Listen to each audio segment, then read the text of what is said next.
నమస్కార్, నా పేరు డాక్టర్ పురు ధావన్ మరియు ఈ రోజు ఈ వీడియోలో కిడ్నీ సంకోచం రోగులు ఎల్లప్పుడూ గుర్తుంచుకోవలసిన ఒక విషయం మీకు చెప్తాను. ఎందుకంటే ఆ విషయం నుంచి రోగి దృష్టిని దూరం చేస్తే కిడ్నీ సమస్య పెరిగి క్రియాటినిన్ పెరిగి కిడ్నీ చిన్నదిగా మారుతుంది. కాబట్టి ఈ మూత్రపిండాల సంకోచాన్ని అర్థం చేసుకోవడం ద్వారా ఆమిద కిడ్నీ దానంతట అదే పాడైపోదు. కిడ్నీ దెబ్బతినడానికి ఎల్లప్పుడూ ఒక కారణం ఉంటుంది. అదేవిధంగా కిడ్నీ కుంచించుకుపోయినప్పుడు అది దానంతటదే జరగదు. మీ శరీరంలో ఒక వ్యాధి అంటే అధిక రక్తపోటు వచ్చినప్పుడు కిడ్నీ తగ్గిపోతుంది. ఇప్పుడు అధిక రక్తపోటు కారణంగా కిడ్నీ ఎలా తగ్గిపోతుందో అర్థం చేసుకోవడానికి ప్రయత్నిద్దాం. మీ రక్తంలో ఒత్తిడి పెరిగినప్పుడు రక్తం ఒత్తిడితో శక్తితో మూత్రపిండంలో ప్రవేశిస్తుంది. ఇప్పుడు అది ప్రవేశించినప్పుడు అది చిన్న ధమనులు కేశనాళికల ద్వారా ప్రవేశిస్తోంది. ఇప్పుడు ఈ ధమనులు కేశనాళికలు పట్టుతో తయారు చేయబడ్డాయి. అవి మృదువైనవి, అవి చాలా సున్నితమైనవి. అయితే ఎప్పుడైతే వారిపై ఒత్తిడి ఉంటుందో అప్పుడే వారిలో మార్పు వస్తుంది. అవి కఠినంగా మారడం ప్రారంభిస్తాయి. వాటి లోపల పరిమాణం చిన్నదిగా మారుతుంది. ఉదాహరణకు, మీరు ఇంట్లో నీటి పైపును కలిగి ఉంటే మీరు దాని నోటిని నొక్కకపోతే అప్పుడు నీరు తక్కువ ఒత్తిడితో పడిపోతుంది. మీరు దాని నోటిని నొక్కిన వెంటనే నీరు చాలా దూరంగా వెళ్లడం ప్రారంభమవుతుంది. అంటే పైపు లోపల ఒత్తిడి పెరిగింది కాబట్టి నీరు చాలా దూరంగా వెళుతోంది. ఇప్పుడు మన శరీరంలో అదే జరుగుతోంది. ఇంతకు ముందు రక్తం తీసుకుంటున్న వ్యక్తి నోరు తెరిచి ఉంది, అది చాలా పెద్దది. కాబట్టి రక్తం ఒత్తిడి లేకుండా సులభంగా ప్రవహించేది. కానీ రక్తపోటు పెరిగే కొద్దీ ఇక్కడ కణజాలం గట్టిపడటం ప్రారంభమైంది, లోపల ప్రాంతం చిన్నది కావడం ప్రారంభమైంది. కాబట్టి ఒత్తిడి మరింత పెరిగింది. కాబట్టి ఒత్తిడి పెరిగే కొద్దీ పరిమాణం చిన్నదిగా మారుతుంది. కాబట్టి రక్త సరఫరా తగ్గుతుంది. కిడ్నీకి ఇంతకు ముందు ఆక్సిజన్తో లభించే ఆహారం అది తగ్గడం ప్రారంభమవుతుంది. మీకు తక్కువ ఆహారం, తక్కువ ఆక్సిజన్ లభిస్తే కిడ్నీ పరిమాణం పెద్దదిగా ఉంటుంది. అది ఉండదని ఇప్పుడు మీరే అనుకోవచ్చు. తక్కువ ఆక్సిజన్లో, తక్కువ ఆహారంలో కిడ్నీ సైజు చిన్నదవుతూనే ఉంటుంది. అందుకే మనం సంకోచాన్ని చూస్తాము. లోపల కణజాలం స్క్లెరోస్ అవుతుంది, అది గట్టిపడుతుంది. మరియు ఆ సున్నితమైన వస్తువులో కాఠిన్యం రావడం ప్రారంభించినప్పుడు మూత్రపిండాల పనితీరు తగ్గడం ప్రారంభమవుతుంది. కాబట్టి హైబీపీ వల్ల మన కిడ్నీలు పాడైపోయాయని అర్థం చేసుకుని హైబీపీని అదుపులో ఉంచుకోకపోతే, రోజూ మానిటర్ చేయకపోతే జరిగిన డ్యామేజ్ కొనసాగుతూనే ఉంటుంది. మరియు అది అభివృద్ధి చెందుతున్నప్పుడు కెటామైన్ విలువ కూడా పెరుగుతుంది, కిడ్నీ సమస్య కూడా పెరుగుతుంది. కాబట్టి మనం దానిని నియంత్రణలోకి తీసుకురావాలి మొదటి విషయం, మరియు మనం దానిని రోజూ పర్యవేక్షించాలి. మరియు దానికోసం మన సాధారణ రక్తపోటు, నేను ఎంత రక్తపోటును ఉంచుకోవాలో తెలుసుకోవడం అవసరం. 120/80 ఇది సాధారణ రక్తపోటు అని మనందరికీ తెలుసు. కొంతమంది పేషెంట్లు వచ్చి, డాక్టర్ 90కి 130 మాత్రమే ఉంది, ఇందులో నా కిడ్నీ ఎందుకు పాడైపోయింది? మేము దీనిని వీడియోలో కూడా కవర్ చేస్తాము. కాబట్టి 120/80 నిర్వచనం చాలా కొద్ది మందికి మాత్రమే తెలుసు. కాబట్టి 120/80 మిమీహెచ్జీ మనం సాధారణ రక్తపోటు అని పిలుస్తాము. ఇది సాధారణ వ్యక్తులకు. కిడ్నీ పేషెంట్లకు ఈ బ్లడ్ ప్రెషర్ ఉండాలని ఎక్కడో రాసి ఉంటుంది. లేదు, కాబట్టి మీరు అర్థం చేసుకోవాలి, 120/80 మీ రక్తపోటు దీని కంటే తక్కువగా ఉండాలి. ఎందుకంటే కిడ్నీ పాడైంది, కిడ్నీ దెబ్బతింటుంది. రక్తపోటు దీని కంటే తక్కువగా ఉంటే కొత్త నష్టం ఉండదు. ఇది పైన ఉంటే అప్పుడు నష్టం కొనసాగుతుంది. మరియు రక్తపోటులో కూడా మనం సిస్టోలిక్ కంటే డయాస్టోలిక్ రక్తపోటుపై ఎక్కువ శ్రద్ధ వహించాలి. ఇప్పుడు సిస్టోలిక్ రక్తపోటు అంటే ఏమిటి? డయాస్టోలిక్ అంటే ఏమిటి? నేను దీన్ని మీకు సులభమైన భాషలో వివరిస్తాను. మనం బీపీ అని వ్రాసినప్పుడు పైన ఏమి వ్రాస్తాము? 120. క్రింద మేము అని వ్రాస్తాము. కాబట్టి 120 సిస్టోలిక్ రక్తపోటు మరియు క్రింద ఉన్నది డయాస్టోలిక్ రక్తపోటు. ఇప్పుడు కిడ్నీని ఏది దెబ్బతీస్తుంది? 2 లేదా 1? కాదు, కిడ్నీ దెబ్బతినడం వల్ల రక్తపోటు తగ్గుతుంది. కాబట్టి మీ తక్కువ రక్తపోటు 90 అయితే మీ కిడ్నీ ఖచ్చితంగా 100% పాడైపోతుంది. రక్తపోటు 100-110 దిగువన ఉంటే చాలా నష్టం జరుగుతుంది. ఇప్పుడు ఎక్కడ తీసుకురావాలి? దీన్ని 70 మరియు 80 పరిధిలో తీసుకురండి. ఎందుకంటే బీపీ ఎప్పుడూ స్థిరంగా ఉండదు, ఇది ఒక పరిధిలో నిర్వహించబడుతుంది. కాబట్టి మనం ఏం చేస్తాము? మేము 70 నుండి 80 వరకు పరిధిని తీసుకుంటాము. మా తక్కువ రక్తపోటు 70-80 పరిధిలో ఉండాలి. ఇది ఇంతకు మించి ఉంటే నేను నా ఔషధాన్ని మార్చుకోవాలి. అప్పుడు వెళ్ళి మా బీపీ కొంచెం తగ్గేలా మందు బలపడతాను. ఇప్పుడు ఈ బీపీ ఎక్కడి నుంచి వస్తుంది? కాబట్టి బీపీని నియంత్రించేందుకు మన శరీరంలో 3 అవయవాలున్నాయి.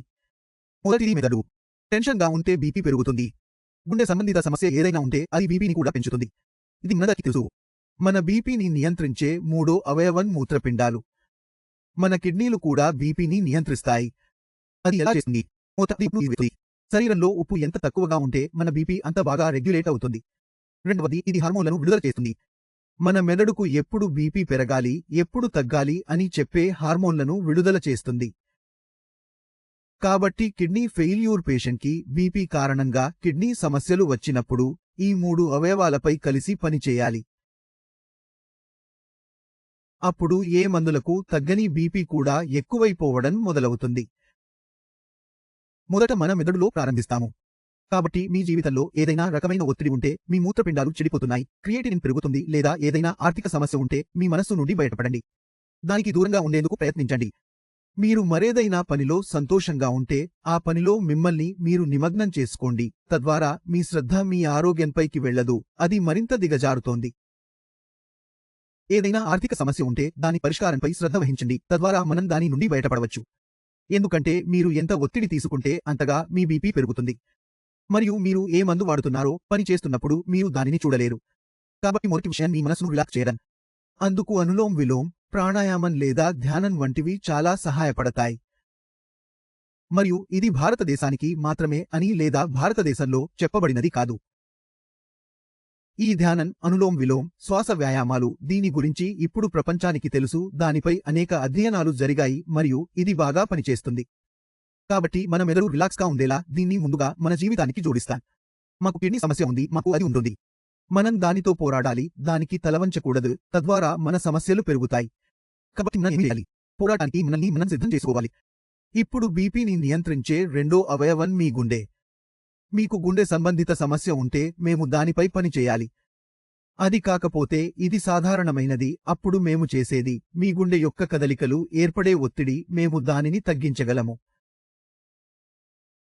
మరియు ఇది బీపీని బాగా నియంత్రిస్తుంది. కాబట్టి బీపీ కోసం తయారు చేయబడిన అన్ని మందులు, అవి మీ ఒత్తిడిని తగ్గించి మీ బీపీని గరిష్టంగా నియంత్రిస్తాయి. కాబట్టి మీరు ఏ ఔషధం తీసుకుంటున్నా అది పంపింగ్ను తగ్గించడం ద్వారా మీ గుండె నుండి పనిచేస్తుంది. కాబట్టి ఇక్కడ మనం మందులు తీసుకోవడం తప్ప ఇంకేమీ చేయలేము. మూడవ అవయవం మూత్రపిండాలు. కిడ్నీ అది కుంచుకుపోయింది కాబట్టి రక్త సరఫరా తక్కువగా ఉంటుంది. కిడ్నీకి ఎక్కువ ఆహారం, ఎక్కువ ఆక్సిజన్ అవసరం. కాబట్టి అది ఏమి చేస్తుంది? ఇది హార్మోన్లను విడుదల చేస్తుంది మరియు ఇది మన మెదడుకు చెబుతుంది, మీరు గుండెను వేగంగా పంప్ చేయమని చెబుతారు. అందుకని మనం ఇందులో పెద్దగా పని చేయలేకపోతున్నాం. ఎందుకంటే మనం ధ్యానం చేసినా రిలాక్స్ అవ్వదు. ఆ విషయం అక్కడ నొప్పిగా ఉంది కాబట్టి అది దాని చేతికి తగులుతోంది. అది తప్పు కాదు, కానీ ఆ నొప్పి వల్ల ఇష్టం. మనం నీటిలో ఉన్నాం, మన చేతిని ఎక్కువగా కొట్టినట్లయితే మనం మునిగిపోతాము. కిడ్నీ చేతికి ఎంత తగిలితే అది వేగంగా మునిగిపోతుంది, ఈ బీపీ కారణంగా. కాబట్టి మనం ఏమి చేస్తాం? మనం దానిని పట్టించుకోము. దానిని పక్కన పెట్టి మన మెదడు నుండి, మన గుండె నుండి ఈ బీపీని నియంత్రించడానికి ప్రయత్నిస్తాము. బీపీ తగ్గడం, కిడ్నీలో రక్త సరఫరా తగ్గిపోవడం, సరైన మార్గంలో వెళ్లడం వల్ల కిడ్నీకి కొత్తగా వచ్చే నష్టం ఏమీ ఉండదు. ఇంతకీ మనం ఏమి చూస్తాము? క్రియేటినిన్ విలువలు పెరగడం ఆగిపోయింది. ఎందుకంటే ఇంతకు ముందు జరిగిన నష్టం జరిగింది. ఇది జరిగింది. బీపీని తిప్పికొట్టడం వల్ల ఇది జరగదు. కానీ ఇప్పుడు కొత్త నష్టం లేదు. వ్యాధి కాదు. ముందుకు వెళుతున్నప్పుడు డయాలసిస్ అవసరం లేదు. ఇది చాలా ముఖ్యమైనది. ఎందుకంటే మీరు కారుని రివర్స్ చేయాలనుకుంటే మొదట మీరు దానిని 0 వద్ద ఆపడానికి తీసుకురావాలి. ఆపై కారు రివర్స్లో వెళుతుంది. అదే విధంగా ఎప్పుడు వ్యాధి ముందుకు సాగుతోంది, మీరు దానిని తీసుకోవాలి. అప్పుడు కిడ్నీ ముందుకు కదలడం ఆగిపోయే పాయింట్ ఉంది, అది రివర్స్లో వస్తుంది. ఇప్పుడు మీ బీపీ ఎక్కువగా ఉన్నప్పుడు కిడ్నీ లోపలికి ప్రెషర్తో రక్తం వెళ్ళింది. కాబట్టి అది లోపలికి వెళ్లి వివిధ రకాల డ్యామేజ్లు కలిగింది. చనిపోయిన కిడ్నీలో ఇలాగే జరిగింది. ఆక్సిజన్ అందకపోవడం వల్ల ఏ వైద్యుడూ బ్రతికించలేడు. చనిపోయిన విషయం. కాబట్టి మనం ఏమి చేస్తాం? మేము దానిని మన మనస్సు నుండి తొలగిస్తాము. జరిగిన నష్టం ఇప్పుడు కిడ్నీలో కూడా అలాంటిదే జరుగుతుంది. ఇది బీపీ కారణంగా అనారోగ్యనవుతుంది. ఇది చనిపోవాలి. ఇది ఇంకా చనిపోలేదు. కాబట్టి మేము బీపీని నియంత్రించాము. కాబట్టి అది మళ్లీ పని చేసే అవకాశాన్నిచ్చారు. ఇప్పుడు మనం ఏమి చేయాలి? మేము ఈ భాగాన్ని కొంచెం ఉపయోగకరంగా చేయాలి. కాబట్టి మీ క్రియాటినిన్ స్థాయి 6 అని భావించండి. అంటే కిడ్నీ కనిష్టంగా ఉంటుంది. 80% నష్టం. ఇప్పుడు మీ 80% నష్టం 2 భాగాలుగా చూడండి. 40% మంది చనిపోయారని, 40% చనిపోవడానికి సిద్ధంగా ఉన్నారని నేను అనుకుంటాను. కాబట్టి నేను ఈ 40% తిరిగి పొందితే నా క్రియేటినిన్ తగ్గుతోందా? మిమ్మల్ని మీరు ప్రశ్నించుకోండి. అది తగ్గిపోయిందని మేము ఊహించాము. 40% మంది చనిపోయారు, 40% మంది కోలుకున్నారు. ఇది 60% చనిపోవచ్చు, 20% కోలుకోవచ్చు. కాబట్టి కిడ్నీలో ఏమి జరుగుతుందో మాకు తెలియదు మరియు దానిని తెలుసుకోవడానికి పరీక్ష లేదు. మనం చేసేది ఏమిటంటే మన శరీరం మరియు మూత్రపిండాలను సరైన మార్గంలో చూసుకోవడం ప్రారంభిస్తాము. మేము మా బీపీని కొద్దిగా నియంత్రించుకుంటాము మరియు మందులు తీసుకునే ముందు రోజు దాన్ని తనిఖీ చేస్తాము. ఔషధం తీసుకునే ముందు మీ బీపీ సాధారణ రేంజ్లో వస్తుంటే మీరు సరైన మార్గంలో ఉన్నారని అర్థం. ఎందుకంటే మందు వేసుకున్నాక బీపీ సక్రమంగా ఉండాలి. కానీ ప్రతి 3 గంటల తర్వాత మీరు ఔషధం తీసుకుంటూ మీ బీపీ నియంత్రిత పరిధిలో వస్తుంటే మీ బీపీ 24 గంటల పాటు సాధారణ రేంజ్లో వస్తోందని అర్థం. ఇక నార్మల్ బీపీ ఎక్కువ కాలం ఉంటే కిడ్నీలకు ఎక్కువసేపు విశ్రాంతి లభించి కిడ్నీలు రికవరీ మోడ్లో వస్తాయి. ఇప్పుడు మనం కెటానిన్ను తగ్గించాలి. కెటానిన్ను తగ్గించడానికి ఒకే ఒక మార్గం ఉంది. చనిపోని భాగాన్ని పనిలోకి తెచ్చి కిడ్నీల పనితీరును పెంచుతుంది. కిడ్నీల పనితీరు పెరగడం వల్ల కెటానిన్ మరియు యూరియా ఎక్కువగా శరీరం నుండి బయటకు వెళ్ళిపోతాయి. మరియు ఈ వ్యర్థాలు శరీరం నుండి ఎంత ఎక్కువగా వెళతాయో రక్తంలో పుల్లని కెటానిన్ మరియు యూరియా తగ్గడం ప్రారంభమవుతుంది. జిఎఫ్ఆ పెరుగుతుంది. కాబట్టి మేము కిడ్నీ ఫంక్షన్ పునరుద్ధరణ చికిత్స సహాయంతో దీన్ని చేస్తాము. ఇప్పుడు కిడ్నీ ఫంక్షన్ పునరుద్ధరణ చికిత్స అంటే ఏమిటి? నేను ఇంతకు ముందు చాలా వీడియోలు చేశాను. ఇందులో ఏం తినాలి, తాగాలి, మనం శ్వాస వ్యాయామాలు ఇలా చేయాలా, దీనిపై చాలా టాపిక్స్ చేశాను. మీరు ఈ వీడియో చివరికి వెళ్లి అన్ని వీడియోలను ఒక్కొక్కటిగా చూడాలని కోరుకుంటున్నాను. దీనితో మీ మూత్రపిండాల ఆరోగ్యం గురించి మీకు మరింత అవగాహన ఉంటుంది. దానిపై మీరు వివరంగా పని చేయవచ్చు మరియు మీ మూత్రపిండాల పనితీరును పెంచవచ్చు. కానీ వెళ్లే ముందు మీరు కిడ్నీ ఫంక్షన్ పునరుద్ధరణ చికిత్స ఎలా పనిచేస్తుందో మరియు ఫలితాలను తెస్తుందనే దాని యొక్క చిన్న నమూనాను చూడాలని నేను కోరుకుంటున్నాను. హలో, నా పేరు డాక్టర్ పురుధర్మన్ మరియు ఈ రోజు మనం కెటానిన్ స్థాయి కేవలం 15 రోజుల్లో 9 నుండి 1కి వచ్చిన రోగి గురించి మాట్లాడబోతున్నాము. కాబట్టి ముందుగా మిస్టర్ అఖ్తర్ వద్దకు వెళ్దాం. సైన్స్ అతని జీవితంలో ఎలాంటి మార్పులు తెచ్చిందో మనం వింటాం. అప్పుడు ఈ కేసు ఏమిటో నేను మీకు వివరిస్తాను. కాబట్టి మిస్టర్ అఖ్తర్, మీ కిడ్నీ చెడిపోతోంది. మీరు ఇప్పుడు కనుగొన్నారు. 15 రోజుల క్రితం. 15 రోజుల క్రితం. అవును, 15 రోజుల క్రితం మీ కెటానిన్ స్థాయి ఎంత? 991. అవును సార్. మరి ఆ సమయంలో మీకు ఎలాంటి సమస్యలు ఎదురయ్యాయి? వాంతులు, తల తిరగడం, అధిక రక్తపోటు, బీపీ. ఆ సమయంలో నీకు జ్వరం కూడా వచ్చింది.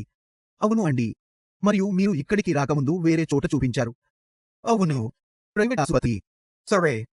డయాలసిస్ ఎక్కడ చెప్పారు? డయాలసిస్ చేయించారు. అవును అండి. కాబట్టి మీరు కేవలం 15 రోజులు చికిత్స తీసుకున్నారు. ఇప్పుడు నీ స్థాయి ఏమిటి? ఇప్పుడు సార్, నా స్థాయి 167.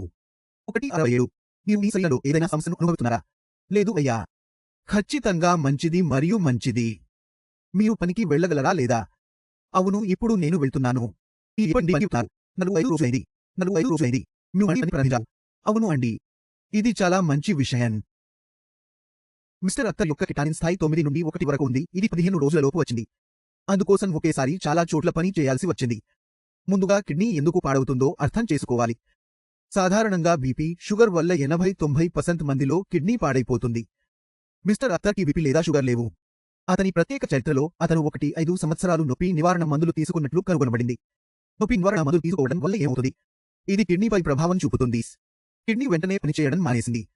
ఈ స్థితిలో మేము అక్యూట్ కిడ్నీ గాయం అంటాము. అంటే కిడ్నీ ఒక్కసారిగా పనిచేయడం మానేస్తుంది. సరళంగా చెప్పాలంటే కిడ్నీ షాక్లో ఉంది. లోపల ఎలాంటి నష్టం లేదు. వాపు లేదు. అక్కడ ఏమీ లేదు. కానీ మనం అల్లోపతి మందులు, యాంటీబయాటిక్స్, నొప్పి నివారణ మందులు వేసుకున్నప్పుడు కిడ్నీలు ఒక్కసారిగా పనిచేయడం మానేస్తాయి.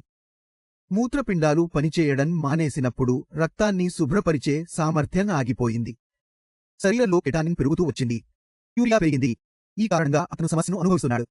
కండరాలలో దురద వచ్చింది. వాతులు అవుతున్నాయి. కళ్ళలో వాపు. అన్ని రావడం కలిగాయి. ఎందుకంటే ఇప్పుడు కిడ్నీలు మూత్రం చేయడం మానేశాయి. ఇప్పుడు అటువంటి సందర్భాలలో సాధారణంగా ఎవరైనా డయాలసిస్ ప్రారంభించమని చెబుతారు. కానీ కొంచెం సైన్స్, ఇంజనీరింగ్ చూపించి మళ్లీ ట్రీట్మెంట్ స్టార్ట్ చేశాడు. మరియు ఒకే ఒక ఏఏ ఉన్నందున కిడ్నీలలో ఎటువంటి నష్టం జరగలేదు. కాబట్టి ఔషధం చాలా బాగా పనిచేసింది. కేవలం 15 రోజుల్లో 9 నుండి 1 స్థాయికి చేరుకుంది. ఇది అన్ని రోగులలో జరగదు. మూత్రపిండాలు, తీవ్రమైన మూత్రపిండాల గాయంతో బాధపడుతున్న రోగులలో మాత్రమే ఇది కనిపిస్తుంది. మా మిగిలిన సైన్స్ మరియు ఇంజనీరింగ్ రోగులకు మరియు కిడ్నీ రోగులకు మీరు ఏమి చెప్పాలనుకుంటున్నారు? ట్రీట్మెంట్ మన సైన్స్, ఇంజనీరింగ్తోనే జరగాలని చెప్పదలుచుకున్నాను. ఇది చాలా మంచి చికిత్స. మరియు నేను చాలా సంతోషంగా మరియు సంతృప్తిగా ఉన్నాను. మీరు ఈ వీడియోను అర్థం చేసుకున్నారని నేను ఆశిస్తున్నాను. అంటే ఏమిటి? తీవ్రమైన మూత్రపిండ గాయం అంటే ఏమిటి? దీనికి కారణాలు ఏమిటి? నొప్పి నివారణలు ఏమిటి? మీ యాంటీబయాటిక్స్ ఏమిటి? మీరు అర్థం చేసుకోవాలి. మీకు ఇంకా బుద్ధి ఉంటే ఆ డాక్టర్లు, సైన్స్ మరియు ఇంజనీరింగ్ డాక్టర్లు. మీరు వారికి కాల్ చేసి వారి నుండి మిగిలిన సమాచారాన్ని పొందవచ్చు. सकते हैं।